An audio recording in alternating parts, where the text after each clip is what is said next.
long to have you on as a guest.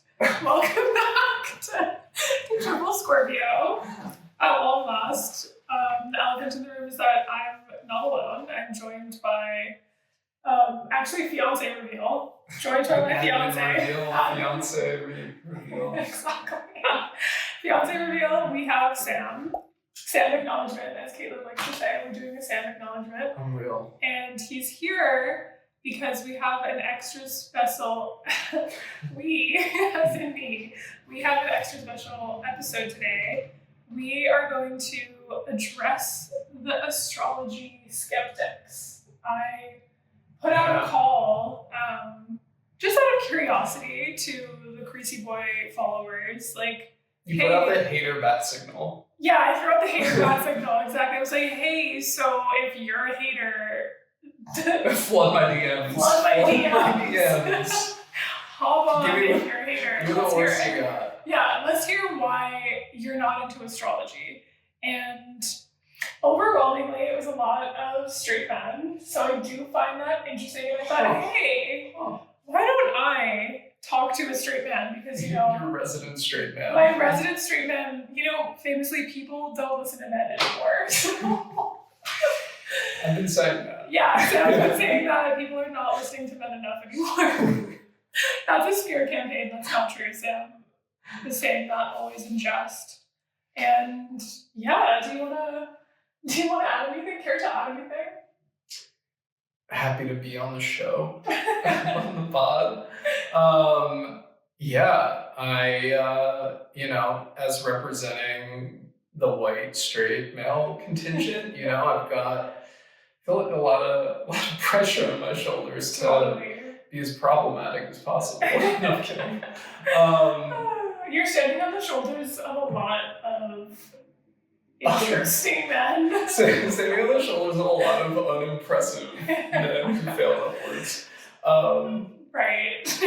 But we'll be discussing some of them today. I learned through this podcast that you recommended to get me up to speed on some of the controversies or debates within the astrology field. Mm-hmm. A few classical white men were named.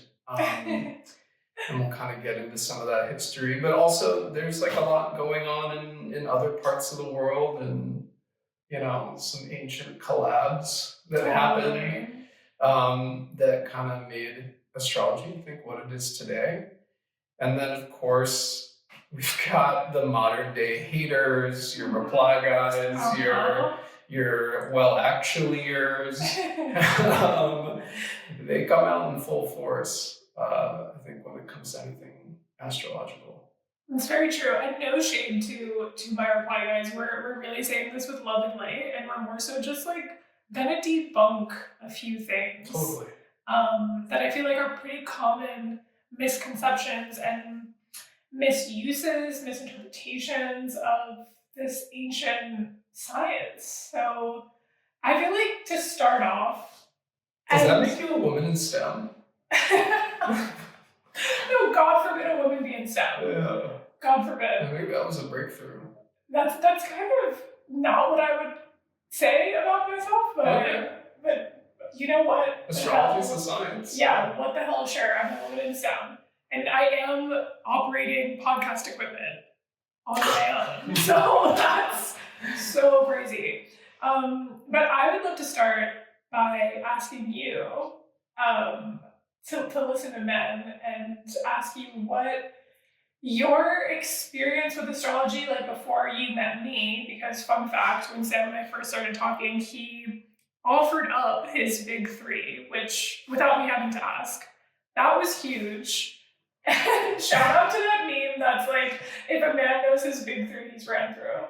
And I didn't feel that way. In fact, I felt the opposite. I was thrilled that he was open to offering that up to me. So yeah, long story short, what's your experience been with astrology? Be as honest as possible, start to finish. Sure. Well, I guess it started, you could say it almost started, it quite literally started when I was born, when my birth chart was cast. into the world along with my baby body. But my mom actually had some real foresight and asked a person to do a birth chart reading. And this was, I'll do the age reveal. This was in 1989. Shout out everyone who's 36 or 37. Yeah, so that was kind of interesting. I've never looked at it, but I know it exists. And then, fast forward to getting a phone or downloading CoStar. I would say my modern history with astrology. Kind of futzing around on CoStar when people would ask. Yeah, that was really it until I met you. And yes, I knew my big three, and yes, I had to ask my mom at one point, probably 7 years ago, what time I was born. Rumors are true. Yeah, so that definitely happened. That's canonical, I think. So yeah, that was about it. And then we met, and you opened up so much when it came to astrology. Or you opened up so much for me, opening my eyes to that world and your practice, which is really fantastic. And, it's part of our, it's almost a daily conversation in some form or another. And then from there, just picking up bits and pieces from you really, and tapping into this most recent podcast that you sent me to learn a bit more about the origins of the practice and the debates around the origins. And are you tropical? Are you sidereal? Are you Western sidereal? Are you rocking with Ptolemy? Are you rocking with Hipparchus? And all the above. Literally, these are the kinds of conversations that you can come to expect. The black pepper route. The black pepper route. Shout out. Shout out trade routes. Ancient trade routes, the Silk Road. Yep. Yeah. For those of you that might not, we did not mention at all. So the episode that I sent to Sam to listen to check out before we sat down, and he lovingly took many pages of notes while listening to this podcast. It's the Astrology Podcast by Chris Brennan, and it was an episode about the great astrology debate, which is, whether you're following sidereal or the constellations of the zodiac, or if you go by the tropical, which have to do with the equinoxes and starting the zodiac at 0 degrees Aries at the vernal equinox. So that's what most Western astrologers use. And that started with, shout out, Ptolemy. Silent P, Ptolemy. We're actually making that P, we're unsilencing. We're unsilencing the P, yeah. Jeopardy, there was a Jeopardy category last night where it was I'll take my PTO, and it was all about using PT in a word would be the answer. So I was oh my god, are they gonna have Ptolemy? Did they? They did, which is crazy. So I have a follow-up question. Yeah. I'm curious, because you did such a good job explaining sort of what your own personal trade route, black pepper route, was to engaging with astrology.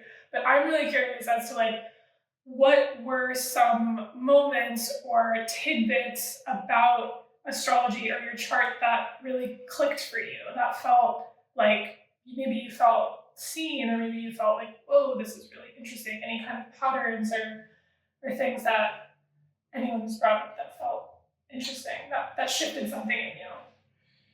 Yeah. I mean, kind of the first thing that comes to mind is not necessarily looking at my own birth chart. I probably should do that a bit more, really dig into that for my own sake. But when we talk about comparisons between multiple people's birth charts and kind of drawing comparisons or contrasts between those. It's like always fascinating to me to see, what through lines there are, and it's not just sun sign, and it's not just like horoscope stuff, but it's when you break it down for me, that my in-house astrologer, like I get to have a pro explain the stuff to me. So, I don't need to go to AI to get some half-baked explanation of what's happening. So when I get the real deal, then it's just really, that stuff is particularly illuminating. And I'm not going to give specific examples. Maybe we can get into that another time. I don't want to shout anyone out or call anyone out. But that's particularly interesting to me. But as far as my own, like my personal experience with it, other than, chatting about observations you or I may have about, other people, call it gossip. When you explain to me like certain transits that are happening or certain like planetary movements, like because our signs are next to each other, like there are moments where I'm moving into a sign that you were just in. Right. And you kind of you're like, I was just in this, that, and the other thing happened to me, or this is like what I felt during this period. It's like, find out why. Yeah. And then you're like, you can expect. Here's what you can expect. Yeah. Because I just went through that shit. So those things are really interesting. And then when you, when we trace it back, like historically, that's also really good too, to see how, you might have been going through something in your life, and then we've got transit into new planets. Yeah. And then I go through something similar. And I'm like, see? And you're like, exactly, see? The proof is in the pudding. It's in the lived pudding. Totally. We're living in the pudding. Wow. I think, something that what I hear you saying is, like, what I feel like you're touching on is this tool that allows us to make observations, or that we are making observations and creating, meaning and recognizing patterns and all of these things, which to me, I think, is the basis of most scientific practices. It's like observing the natural world. And as most of us may know, listeners of this podcast may know, astrology is thousands and thousands of years old. The rumor to have started in ancient Babylon. However, there's a lot of other rumors that say it started way before that. In India, and that's where that sidereal and sort of tropical debate comes in. But we're not here to necessarily confirm or deny any of that stuff. We can definitely go deeper into that because we have to get through Sam's notes, of course. But I want to add in a few fun things. So what Sam is describing is like, our signs are right next to each other. I'm a Leo rising with Scorpio sun and moon and all of my other placements. And then Sam is, because everybody's dying to know what your big three is, of course. Sam is a Virgo rising, Libra sun, Virgo moon. So the way that our charts are laid out, our transits do tend to happen in quick succession, which is what Sam was touching on. And I often do find when I do readings for other couples that that's pretty common. Either your rising sign is the same as your partner or the sign before or after. And that really does make for some pretty compatible relationships because your orientation of your chart and thus like the lens and the direction of your life tends to be pretty similar. And then, like I said, your transits end up happening at similar times, which is another way that keeps you in alignment, which can be great. Obviously, there are a lot of other relationship layouts. Like, I'm not saying that's what you should look for, but it's just something that I see a lot. I also see partners with opposite rising signs, and that ends up being like, oh, our two different perspectives complete one another. So like an example would be like someone with a Cancer rising being in a relationship with a Capricorn rising, or a Leo rising with an Aquarius rising, things like that. So I think that the charts are flipped. Anyway, why don't we get into the reply guy answers, because like I said, I think that would be a really interesting place to start. Let's do that. I want to bring up the exact messages. So like I said, I asked people on my personal Instagram, QuizzyBoy1, I was like, if you are somebody who does not buy into or get down with astrology, let me know why. Let me know what's turning you off, you know? And again, not to debate, not to critique, not to not to comfort anyone. I just genuinely am always so curious as to like what converts people to astrology and what really turns people off. So that's, I think, what we want to get into the most here. And like I said, it just so happened to be a lot of cis-het men. So I just find that interesting. I'm just making patterns, you know? Just realizing things. Noted. One of my favorite responses was, birthday racism? So that means. Birthday racism made me really laugh, because I totally get that. And I've like seen so many people complain like, oh, the second that I tell someone my sign, they like go running for the hills. And it's super just sort of like, you know, this blanket like, oh, you're X, you're an Aries, you're a Leo, I could never date you. You know? I guess I'm so far removed from that, but even when I was single, that never like presented itself as like me being filtered out because of my big three. I was never presented with that, but I don't know. Yeah, I mean, and to be honest, Virgo placements do have people running for the hills. Like, I've seen the memes. Yeah. Maybe folks did run. Maybe folks did run, you just didn't even know. Oh, they didn't even know. I will just say, let's remember that we are far more than our sun sign. So true. And to write someone off just because they have one specific sun sign, which is one piece of a very big mosaic of your birth chart. And also, like, that's not a reason to cut someone off or to be like, oh, we can never work out. I think that I'm a firm believer in astrology that we can get along with and fall in love with any sign. And there's a reason that you're drawn to someone. And of course, I can find an astrological explanation for why you may or may not be attracted to someone, because there tends to be. But the chart, like I've said before on this podcast, is like, the chart is a reflection of us. It's not going to be dictating us. So if you're drawn to someone and you're interested in them, give it a shot. There's probably some reason why. Yeah. Some reason, sure, we can look to astrology as to why, but why not just try it out first instead of... And you know what?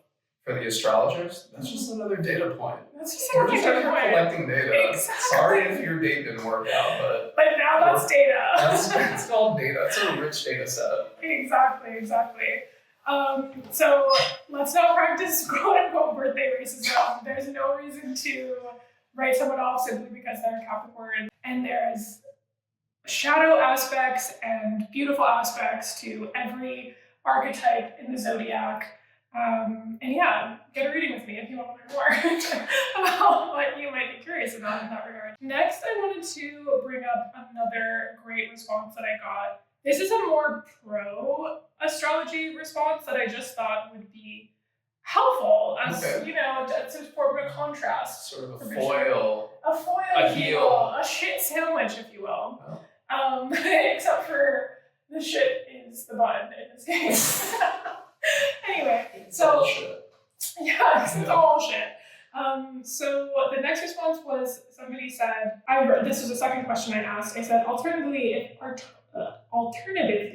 if you were someone who didn't mess with astrology, but then got converted, can you please respond with what your come to Jesus moment was? So that was my question. It's kind of what I asked you. Come to Ptolemy moment. Come to Ptolemy moment. Come to Hipparchus moment. Yeah. So, hello, Hipparchus, I've heard about. Most people haven't. Honestly, I didn't know him until yesterday on that Amtrak train. No, that's valid. So to that question, a friend of mine responded saying his come to Jesus moment was, firstly, the moon. It controls the tides. There might be other things going on. Also, I quote, buy into it, end quote, as much as I buy into any other system of symbols. It's extremely useful in providing context and metaphors applicable to my life that I may have not considered otherwise. Okay. He low-key ate with that. Yeah. Well thought out. Mm-hmm. Definitely not a impulse reply. Not an impulse reply, and Not rage bait. not rage Not bait. rage bait. We really appreciate that, and I think it brings up such a good perspective to have on it, because it can be looked at and used in so many different ways, and if it is a helpful framework that brings up new perspectives and new connections that can be helpful for your path to individuation, then why knock it, Or don't even individuate. Or don't even. Don't even Don't bother. use it for some. Yeah. Or just use it to collect data on a dating show. Yeah. No, I really appreciate that, because I think it's sort of if take what works and leave what doesn't kind of style and approach to astrology. Yeah, I feel like there's nothing I've been presented with in terms of your interpretations of things through an astrological lens that I've been like, you know what? That's insane. That's absurd. That's too much. In this world? Like, come on. There's no way. In this world, it's like, why not? Like, why wouldn't that be right? Yeah, like, if not now, when? If not me, who? No, why not look through that lens? Come on. Like, it's never too late to explore the world, your own inner self, through this science, through these symbols. Like, take a shot. We've been conditioned to just not, as much as we've been conditioned to like make everything about ourselves, making everything about yourself has to do with like, what am I gonna buy and put on my body that makes me different, instead of like, what is it in here that like, motivates me, or that I can tap into, that's like really makes me feel good, and not is this sort of like externally validating thing. So totally, astrology is a great way to tap into that and sort of get out of more of a external validation kind of thing. Totally. And that makes me think of the way that we experience the world subjectively. We experience the objective world subjectively. And if you can have a framework or utilize, these ancient symbols and archetypes and techniques and pattern recognition systems, like to help us understand why our subjective experience is different from other people's, I think that actually allows us to connect with each other with more empathy and with more patience. I know that it can definitely enforce certain frustrations, and then it can also allow us to be patient with ourselves and with others. The more you know. Yeah, and you always say it's like about what potential energies or potential traits that you have, and sort of like unleashing or unlocking the ones that you want, and using astrology to kind of help see what's available to you, than saying you're fated to be X, Y, or Z. So again, it's like a great way to do self-reflection that's also not like so, I don't say like ego driven, but like sort of like that.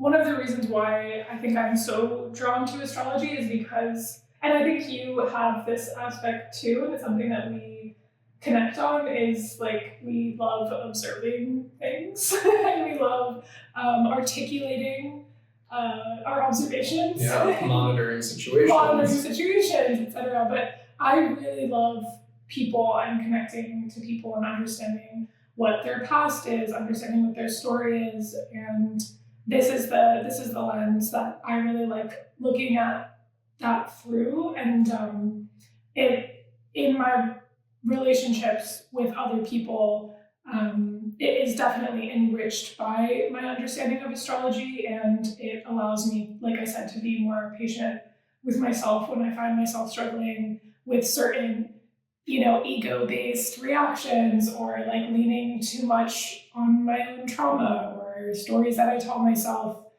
Sometimes looking at something bigger than myself allows me to feel like, okay, this is what's in my toolbox, and this is something that I can look at and work on and move forward from. Yeah. Feel empowered to do that. Does that make sense? Shout out twitter.com, which is a website. And there was something that someone posted it. I don't remember the user, the screen name, whatever. But the crux of it was like, your best hope to like tap into the world is like, just don't make it about yourself. Like, make it about something bigger. Touch grass. People say that all the time, but truly, like, the best way to connect is to remove yourself from being this sort of like protagonist all the time. Although conversely, on twitter.com, they say that people who make themselves the protagonist are often the most happy, because when they're met with struggle, they frame it as some sort of like Marvel movie kind of thing, hero arc, or if they fail, they say, you know what, time for the next chapter. Yeah, I'm about to step my shit up. Yeah. So for all you protagonists out there, good on you, because your mental health must be on point. It's straight up delusional. Well, here's the thing. And it's actually represented in the birth chart, and it's something that you and I have talked a lot about. Sam and I were just reading the book, The Dispossessed by Ursula K. Le Guin, and I'm actually going to do a whole episode on my ideas to that book and how it relates to our upcoming astrology. But something that you're touching on is that there is a human desire to be part of a whole, a desire to be part of something bigger than themselves, and to really like separate the individualism from their existence, right? And that can be really satisfying for a lot of people. But because, again, like talking about it in the birth chart, there is a house and there are typical planets that are associated in a zodiac sign that's associated with that. But then there's also a house that talks about self-expression and joy and sort of like exalting your true authentic self, and that balances that out. There's sort of there's a need to find a happy medium between both of those motivations, and like it is possible. Like, guys, it gets better. Like, it does get better. We can be our joyful, expressive, protagonist self and still be part. We're working towards something like that serves a bigger picture than us, and remembering that even though we are just specks of stardust, or however you want to picture it, or specks in a very big universe, it doesn't take away from like our subjective joys, highs, lows, and all these things. Both things can be true at once. Is the thesis I would say for that. What do you think God would think about TJ Maxx?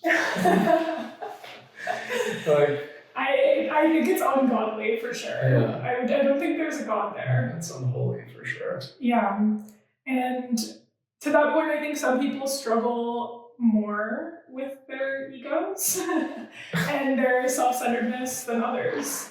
But those people that aren't struggling with their self-centeredness are like struggling with something else. Yeah. But okay, so then I have one other response that I would love to address, and this is a really interesting thing, and maybe it can be our segue to discussing your findings from the episode of the astrology podcast. And someone responded saying, "I don't find it to be scientifically sound, and it's also not spiritually satisfying." And then he went on to say, The first point, huge red flag. and then I'm just going to read a little bit. So they said, "It's always like whenever I display a personality that complies with my sign, it's so, oh, you are such a Capricorn. But whenever I have an anti-Capricorn quality, it's, oh, that must be because your moon or sun is in X. Seems rather inconsistent, and if it were true, we very easily could prove these connections with a qualitative study of individuals correlated with their star signs and such, right? Today I'm celebrating a religious holiday, and that the saint who I'm celebrating may never have existed. So on that coin, spiritual beliefs are based on believing in something unprovable." So I think he kind of started to talk himself out of that. And he went on to talk a little bit more, but curious what your thoughts are. Well, okay, the first thing in being scientifically unsound, but we'll discuss the validity of that when we get into the history of astrology section of the episode. But the second point, not finding it spiritually satisfying, I've never been really under the impression that like astrology is a spiritual practice any more than like astronomy or biology or like any other study of, it's not a faith. So, you know, maybe in certain practices of it, it ties into some faith-based things. Sure. But I've never thought or went to astrology to seek any sort of kind of like spiritual fulfillment. So yeah, it makes sense that you wouldn't find spiritual fulfillment there, because I don't know how much of it is there for the taking. Interesting. But, yeah, I think that I have a few thoughts on this, because obviously I'm thinking about this all the time. Obviously I'm obsessed with this topic, but I think that... Wait, you have a blog on this, right? Wait, are you an astrologer? So I do think that people might be turning more towards astrology because there is a sort of spiritual starvation happening in our generation in particular, and there does feel like there's something that you can look to that feels tangible in astrology, that does connect you to maybe some divinity, some kind of written in the stars aspect of spirituality. And to me, there is a lot of trust embedded in that.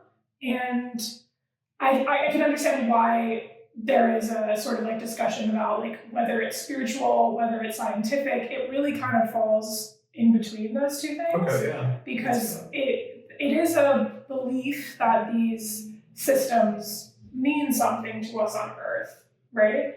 Or that these, observations of the movement of the planets might impact us here. As far as the sort of like qualitative research, I would say that's really what I see like astrology is entirely based on, is these correlations and observations and data points over thousands of years. And that's kind of why we are still using these systems and archetypes now. And to that point, the systems that we use now were codified like roughly 2,000 years ago. And there were people studying that regularly for hundreds of years after that, and continue to. But even with the improvement of like observation methods and techniques in astronomy, people didn't throw astrology by the wayside. It's not like as these methods improve to see further and further into outer space and to be able to like track, celestial movements more accurately, it's not like the people were like, oh, this astrology thing, like this is bunk now. Like none of them did that. So if anything, it just got like more interesting, more detailed. So yeah, I think I feel like it's pretty easy to just say that like there's plenty of, scientific, there's a firm scientific foundation underneath astrology. And to your point, like I can definitely see there being like a spiritual thing. I don't want to be like, oh, it's all this like,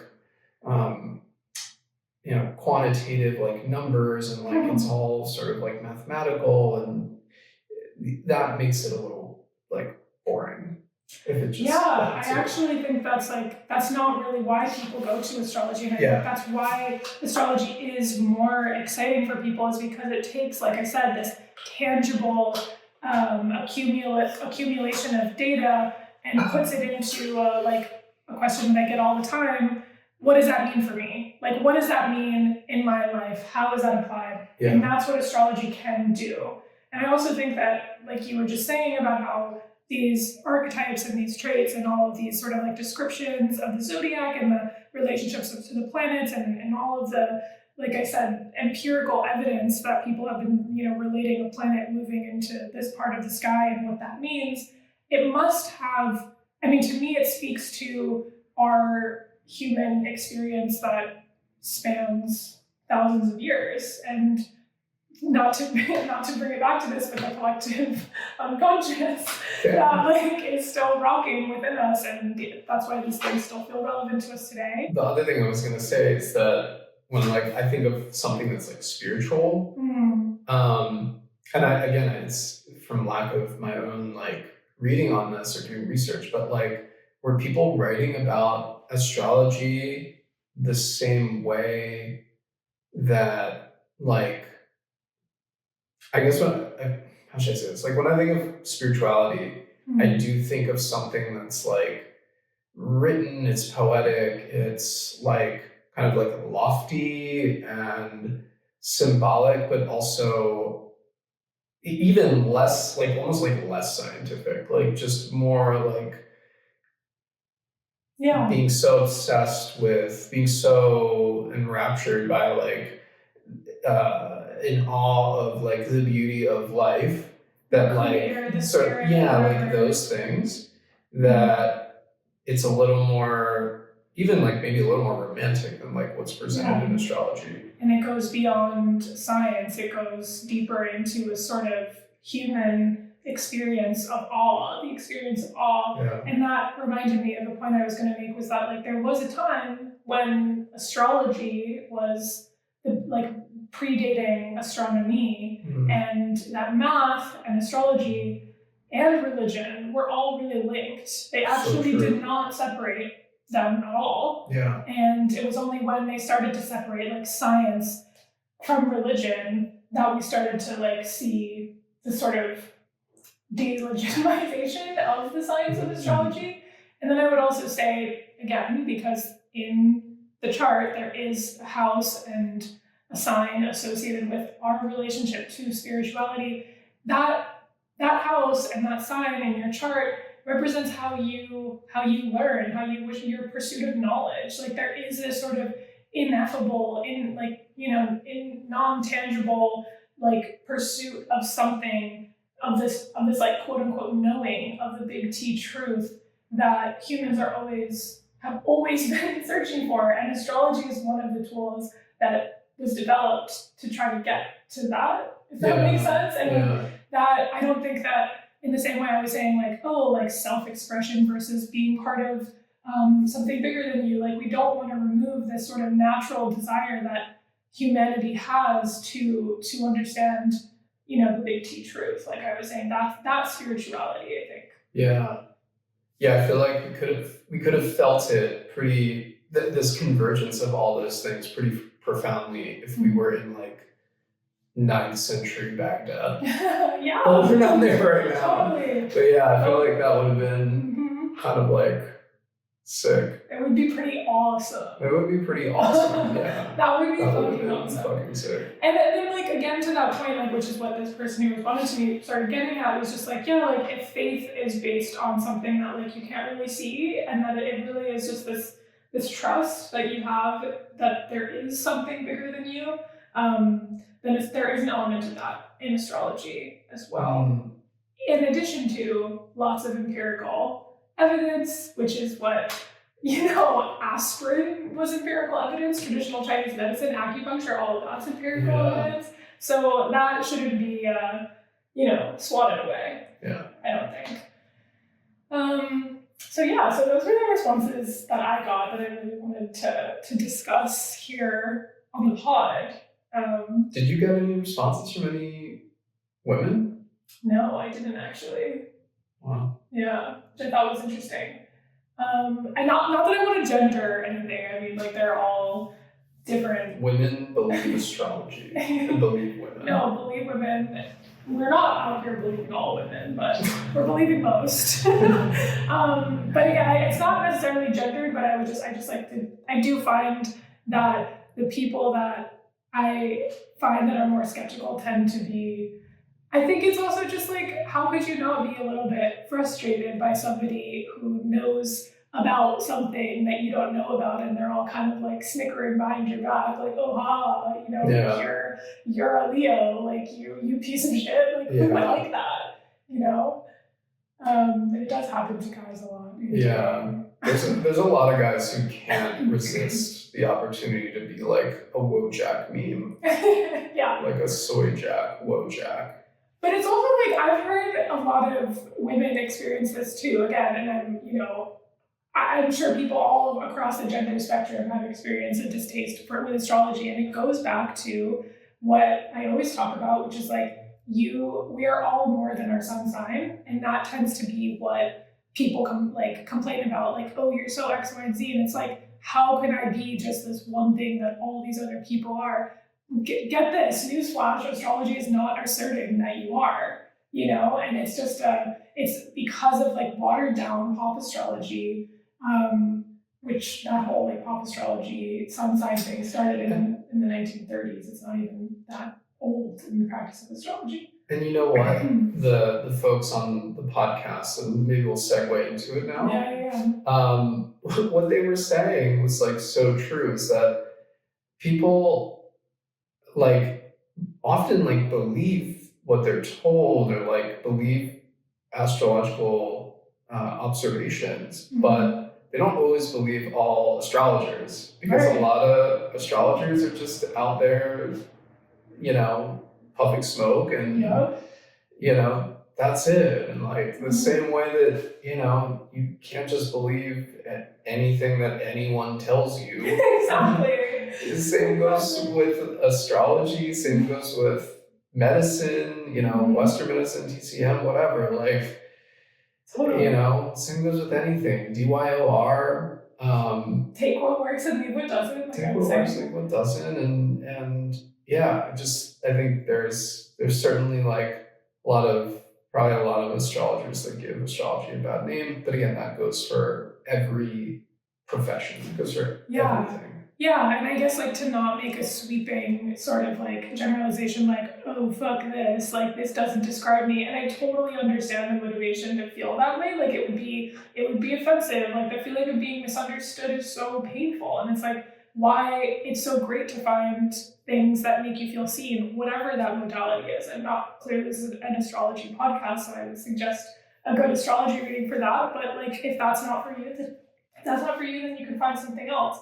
But so to that point that you were saying, Sam, it's like, okay, just so many people who I've spoken to recently is like, oh, he's a good person, he's a doctor. Like, this is such a good example of just like, okay, not all doctors are quote unquote good people, whatever that means. Like, there's this sort of like, oh, believe all doctors. And I'm like, well, there's a lot of doctors who are just like wrong. Yeah, see the Tuskegee experiment. Exactly. That was conducted by doctors. Think about all these experiments conducted by doctors. Yeah, doctors have been the source of some pretty terrible shit. Yeah, and it's like, like we're just saying, like, believe all women, but I'm just like, I'm not believing all women, and I don't need to name names. But that actually brings me to like a thought that I really want. How many doctors do you think are on the Epstein list? Drop the comment below. How many quote unquote good people there are. I won't say what kind of doctor it is. I will not say what kind of doctor it is. We'll leave it there. No, don't leave it at that. I will not say what kind of doctor it was. So It reminds me of a time that I was like, so a beloved friend of mine sent me a podcast of Neil deGrasse Tyson talking about astrology. Boo! Boo! Neil deGrasse Tyson, boo! It was offensive that he was featured so much in the Wayne Shorter documentary. Yeah, that was a shame. Hashtag off. And recently, sorry, an aside. Please, go on. I've been on a binge watching jazz documentary, so I just watched the Chasing Train about John Coltrane, which is pretty good. However, similar but worse than Neil deGrasse Tyson, Bill Clinton, saxophonist and former president Bill Clinton. An adulterer. And the Epstein list. Frequenter. Yeah. Frequented the Epstein list. Little St. James frequent flyer. Exactly. Bill Clinton was featured fairly heavily in the John Coltrane documentary. Could they get anyone else? There have to be other saxophone players out there. Oh my God, that was sad. Sorry. There have to be other famous saxophone players out there. But the reason why I was bringing up the Neil deGrasse Tyson thing, listen, I'm sure he is a good astronomer. I find him to be personally incredibly smug and incredibly rude. But here's the thing. The reason why, and this is a really good segue into talking about the podcast, we've been dangling this carrot to our listeners this whole time, talking about this episode of the podcast on this podcast. But I was really frustrated with this interview with Neil deGrasse Tyson because the title was like, Neil deGrasse Tyson debunks astrology. And I just was listening to his interview and he leads everything with like Moby style, we are all made of stars, like he loves to talk about that. And then he was like, oh, it's so crazy that people would like be, let their lives be dictated by this like made up pseudoscience astrology. And I'm like, cool, so you're not an astrologer. So you don't have the authority to even talk about it because you clearly know very little. And in fact, that like you're an astronomer, you wouldn't exist if there hadn't been ancient astrologers and mathematicians. Does he have that kind of smoke for like the Pope? No. He doesn't have smoke for anything else but astrology, it seems. Yeah. I feel like he needs to pipe down with that. Yeah, and I was really frustrated. I was like, cool, so you wouldn't have a job. Like, you would be out of a job, so put some respect on the original observation of the stars. By ancient, like I said, mathematicians in the Middle East. And I was just incredibly frustrated by, like, clearly this person doesn't know much about the history of this practice, so let's not listen to him. How about that? He's doing revisionist history, frankly. Exactly. And remember what they were saying about like why astrologers get so much flack for in the news. Do you want to share about that part? Oh, why they get so much flack in the news? They were talking about something that comes up a lot in the news that like astrologers be getting smoke for. Oh, is it the precession? Yeah. Yeah. So Neil deGrasse Tyson does talk about that. Like, astrologers don't even know about precession. It's like, okay, you're exposing your lack of knowledge about this. So one of the key things in the podcast that we listened to was this description of the origins of Western astrology and sidereal astrology. Mm-hmm. And they were both codified roughly 2,000 years ago, almost around the same time. But they took two different approaches. Tropical, which was founded by Ptolemy, or the one who observed it, I guess, and put it into writing, divides the zodiac into 12 segments, into 32-degree segments. 30. Oh, 30, sorry. Segments. Excuse me. Even 30-degree segments. Even 30-degree segments. Mm-hmm. And they're all measured relative to the solstices and equinoxes. Mm-hmm. So it basically coincides with seasons. Yep. And they did not take that approach in sidereal. Mm-hmm. And I don't know if that's because they don't have the same type of seasons in India where this type of thinking was originated, or they just went with something else. But sidereal takes the approach where the zodiac relies on constellations, and is standardized into the same 12 segments of 30 degrees each. Yeah. And that's despite some constellations being bigger than others. So, for example, Virgo is in real life, IRL, Virgo takes about 60 degrees, and Cancer is less than 30 degrees. Yeah, so both the folks in India and in Greece had the same idea to standardize this. And at that time, roughly 2,000 years ago, both of those systems almost overlapped. Yeah, almost exactly. Almost exactly overlapped. So there hadn't yet been this observation of precession, which would come to be sort of a flashpoint for your, reply guys or skeptics, astrology naysayers. But soon after the codification of these two systems, you had Hapernicus. What was his name? You had Hipparchus. Excuse me, Hipparchus.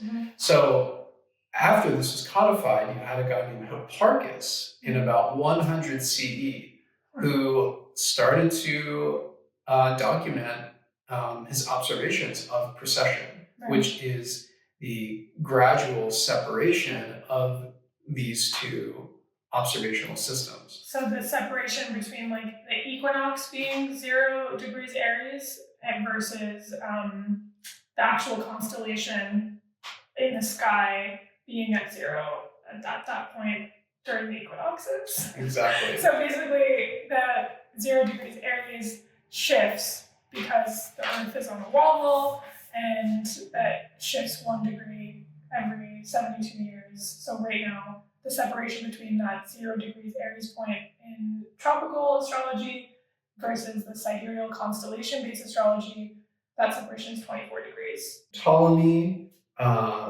if we're just going to get into the history of it, Ptolemy was the astrologer who developed this idea that the signs, the zodiac, falls into sort of a neat calendar that's based on the equinoxes and the solstices. And he standardized what was known as astrology, which was kind of like some, it hadn't been standardized yet. So certain signs took up more space in the zodiac, and some took up less. So for instance, Virgo takes up a lot of space in the sky. The constellation Virgo. Whereas Cancer takes up very little. So he said, this is a little complicated. I want to standardize this. And I also want to kind of anchor it towards the changing of the seasons. So we started with Aries, which is the first sign of the zodiac. And then he created basically 12 equally measured sections of the sky. And Aries starts at 0 degrees Aries at the vernal equinox. And every sign has 30 degrees. And this had not been done before, and had not been done before in alignment with the seasons. So that's sort of the foundations of the Western or tropical astrology. Vedic astrologers go by where the constellations are in the sky from the point of view of Earth. And that's not the reference point for Western and tropical astrology. No, but what happened when this was standardized is that the two systems aligned. Exactly. So there wasn't much of a difference between the methods used in Western astrology and the observations made in Western astrology and those made in sidereal, because of precession hadn't made itself apparent. And it was unique because a precessional cycle takes roughly 25,000 years. So once every 25,000 years, these two they will realign. They will realign. Exactly. So it just so happened this moment in ancient Mesopotamia, India, that they were aligned. How iconic is that? That's so cool. That's like so freaking cool. Yeah. And then this guy, Hipparchus, came up with or started to observe precession in 100 CE. So now, today, these two systems differ by roughly 24 degrees. It's 24 degrees, and that's why you'll hear maybe somebody who gets a, Vedic astrology reading and is like, whoa, I'm actually a Pisces with a Taurus moon, and I thought I was an Aries with a Gemini moon, or whatever it is. And here's the thing. Both systems work great. And again, it goes back to take what works and leave what doesn't. If you got a really great Vedic astrology reading and you were rocking with that, then that is absolutely something that is true in that system. Yeah. And it doesn't negate the other system. But I will also point out that, for example, I'll use my own chart as an example. When I plug my information into a sidereal chart and to a tropical chart, the interpretation and obviously the way that the planets are aspecting each other or interacting with each other is exactly the same in both systems, because it's the same snapshot of the sky. It just happens to be the thing that changes is the zodiac sign, but all of the other layouts are the same. So all of the other houses, where the houses are, how the planets are aspecting each other, this story ends up being very similar. We're not changing the way the planets move in the sky. Exactly. We're not referring to different sets of planets, different transits. Both systems are referring to the exact same observable celestial movements. Exactly. They're just interpreting them, or they're using different reference points to interpret it. So again, it's not like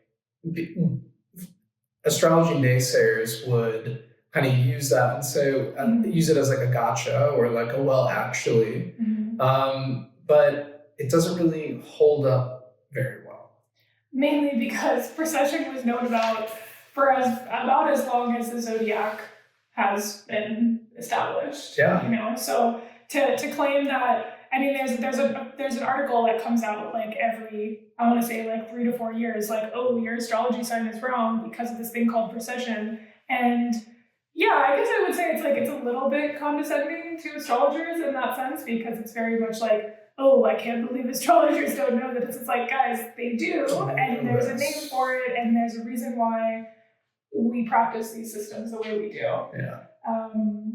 So if anybody ever tries to tell you Neil deGrasse Tyson does, well, actually, this is Pisces and not Aries in this time of the year, et cetera, et cetera. And it's well, it sounds like you're more of a sidereal constellation zodiac person, Neil, and maybe you should check out what that means for you. That might be cool for you. And get into that, But that's sort of where a big debate comes up, and you said, the skeptics really love to throw that around. But again, and not only that, but then there's people who are called Western sidereal astrologers, and those are total Redditor types that are either one or the other, and they want to say both don't work separately, and they still want to do astrology, right. But it's sort of, I don't know, they the Mormons of astrology, they're just totally doing it different. They're doing it real different. They took a very different approach to it. So basically that's when you take, you're using the constellations of that zodiac, of where they are observably, and where the sun passes through the zodiac observably in the sky now, but using Western astrology frameworks, because Vedic and Indian astrology is very complex and has a number of different systems that are not used in Western tropical astrology. And to that point, a big difference between Vedic and Western astrology is that Vedic really emphasizes the house placement of the planet and the planet itself. So the movement of the planet is actually far more important than these archetypes of the zodiac that are really emphasized in Western astrology. And if you have learned, and we'll talk more about this on this podcast, this sort of 12 sign archetypes and how those correlate with the seasons in the Northern Hemisphere. So that's really heavily emphasized in Western astrology and not very emphasized in Vedic astrology, although really don't have a comprehensive knowledge of Vedic astrology, but that's my understanding. And I am really excited to go deeper into sidereal astrology myself and just kind of get a whiff, get a reading, get a whiff. But from what I've seen, what I've observed in my own charts, it's very interesting.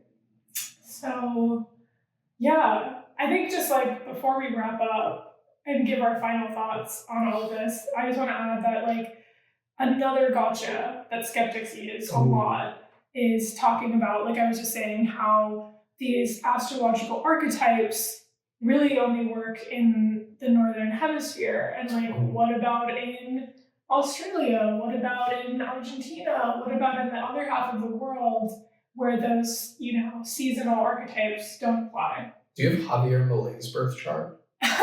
I don't, but we should definitely do a Milay. Do a live reading of that. That would be crazy. It would be crazy. What psycho shit is up with him? Yeah. But I would say that like most astrologers that practice down there in like the Southern Hemisphere, they are really against like flipping the zodiac. Like they it's not even, it's kind of a non-issue to them. What do you mean flipping it? Like making Aries be in the fall for them, because that's because their seasons are flipped. So, but that's like the way that they practice. But because of the seasons, it's difficult if you're doing the Western, because it's based on equinoxes and stuff. Well, it's just that they're still the same equinoxes, but they're opposite seasons. And so in with these tropical astrology zodiacal archetypes, Aries is associated with spring, and it's like the beginning of something, and Libra is associated with fall, and it's like the end of something. But every end is a beginning, and every sort of like when we're still talking about cardinal signs, it is still the beginning and the start of something while it's coming to a close. So I think maybe things might be flipped, but it just makes for a more nuanced interpretation of those archetypes, I would say. Yeah. I think, certainly I can see the complications of like doing tropical or Western astrology, and when it sort of zooms out and people want to do this all over the world and not just in Greece 2,000 years ago. Or ancient Babylon. Ancient Babylon or whatever. Like, you don't just have 4 seasons everywhere. What about places that have a rainy season and a dry season? Again, like you mentioned, like Southern Hemisphere, it's sort of flipped. I can see that certainly complicating things. And I wonder what people were saying about that contemporaneously to debate Ptolemy, because I'm sure there was some fierce debates at the time. The sidereal stuff, because you're just beginning to, dip into that. Like I'm just learning about this. This is the first I'm hearing of this. This is the first I'm hearing of this, truly, this week. So like my mind's open to it. And another thing that was interesting that they brought up in this podcast was like, when people are challenged on this, on the validity of astrology, when people get defensive about it, there's some level of like attachment that people get to their signs, just to being a Scorpio, being whatever, being a Scorpio sun or Aries rising or Capricorn moon, to name a few. Just throw them all out. We could just do a few. We could just name a few rising signs. A few rising signs, a few permutations. A few combos. Yeah, it's just so interesting that people, there's so much emphasis, and this probably goes back to the sun sign horoscopes and in daily newspapers. and that being most people's only interaction with astrology, certainly. Even astronomers' only interaction with astrology. Yeah. In many such cases. So true. And that has certainly done, like, I think, a disservice to, you know, the practice as a whole, and has sort of minimized it or kind of pigeonholed it into this sort of like woo-woo thing. And, you know, one of my takeaways Or after women's work. Yeah, or just women's work. Women's unpaid work. Denigrated women's work. Yeah, just like, why aren't there, you know, why is the astrology column like the little horoscope section and not like in the like science section of, or the news section, or just the news section of the newspapers. Yeah, I loved that point because, and when Sam brought that up when we were talking about before we started recording, I was telling him about this, you know, very well-known practice in the astrology sphere called mundane astrology, which studies... Fucking boring. Fucking boring, no. It's like it studies historical events through the lens of astrology and like the patterns of what happens during these big transits, or when a planet is in a certain sign, and what historically has happened during those times. And that's really interesting to a lot of people. Yeah. You know what I mean? So it's not just there are different approaches and uses of astrology. Sometimes it's like I always talk about getting to know yourself and individuation and understanding other people, but it's also about like understanding humanity and what drives us and how, you know, we as a group, as a whole, as a society are impacted by these things. Or even, you know, I think about your friend who made the documentary about all these people in like finance who are, you know, getting astrologers to help them, you know, make investment, you know, give them investment advice. And this is not investment advice. This is definitely not investment advice. Shout out Haley Garrigus' documentary Star Cash, which super honestly, interesting. Really great documentary. I think it should be out this month. It's definitely up for rent, but it's going to be on the Andrew Callahan like streaming service. So we'll see. We'll see how people are going to be interacting with astrology after that. And this has been a really interesting conversation. And there's still a whole hour and a half of the other podcast that I have not listened to. I haven't gotten to yet. Mm-hmm. So after that hour and a half, let's see where they go with this history. Maybe there'll be a part 2. With Sam. It's a great. Yeah, we'd love to have Sam back on the pod. Like and comment below if you want Sam back on. Because he lives with me, so I can wrangle him in. But I really love the idea of astrology not just, you know, being pigeonholed into one thing, and I think into one aspect of the news and the newspaper, what have you. And I also really do understand people like getting really attached to their zodiac sign, like you were saying. But it's a rich text. These are, you know, I've been learning more about people and looking at the same chart, and there's always new things I can learn from the same chart. It's a knowledge and study in motion, you know. Yeah. Constant motion. But yeah, any last notes you'd want to add? No. This was great. But yeah, thank you for being on and being my cis-het male perspective. Yeah, the Joe Rogan of astrology. Sam wants to be the Joe Rogan of astrology. So thank you for listening to us talk about another podcast on our podcast. Classic podcasting. Classic podcasting. Realize. Thank you. Talk to you soon.